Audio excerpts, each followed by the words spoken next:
What would happen to the Earth if the sun suddenly switched off is probably the single most popular question submitted to What If. And it's been answered already. A search for what if the sun went out turns up lots of excellent articles thoroughly analyzing the situation. However, there are a few aspects of this scenario that I thought other answers were missing, so I've decided to add my 2 cents. We won't worry about exactly how it happens. We'll just assume that the sun, for some reason, becomes a cold, inert sphere. What would the consequences be for us here on Earth? Better astronomy. Without the sun, ground-based observatories would be able to operate around the clock. The cooler air would create less atmospheric noise, which would reduce the load on adaptive optics systems and allow for sharper images.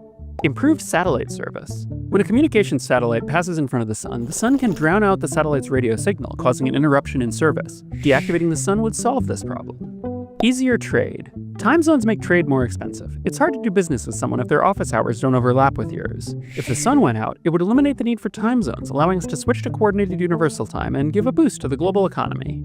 Reduced risk of solar flares. In 1859, a massive solar flare and geomagnetic storm hit the Earth.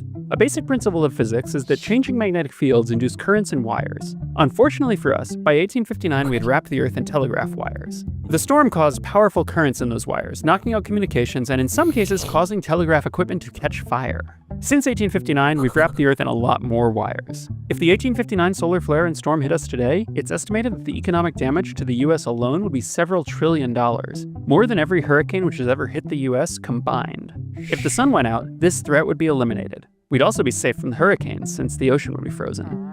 Cheaper bridges. The Department of Transportation estimates that it will cost $20 billion per year over the next 20 years to repair and maintain all US bridges. Many US bridges are over water. Without the sun, we could save money by simply driving on a strip of asphalt laid across the ice. Safer children. According to health experts, babies younger than 6 months should be kept out of direct sunlight. Without sunlight, our children would be safer. Safer pilots. Many people sneeze when exposed to bright sunlight. The reasons for this reflex are unknown, but in some situations it's speculated that it may pose a danger to pilots during flight. If the sun went dark, we could mitigate this potential aviation hazard. Stable dust orbits. Without sunlight, there would be no Poynting-Robertson drag, which means we'd finally be able to place dust into a stable orbit around the sun without the orbits decaying. I'm not sure whether anyone wants to do that, but you never know. Safer parsnip. Wild parsnip is a surprisingly nasty plant. Its leaves contain chemicals called furocoumarins, which can be absorbed by human skin without causing symptoms at first. However, when the skin is then exposed to sunlight, even days or weeks later, the furocoumarins cause a nasty chemical burn. This is called phytophotodermatitis. A darkened sun would liberate us from the parsnip threat.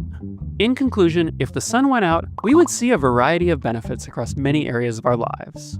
Are there any downsides to this scenario? Just one. We would all freeze and die.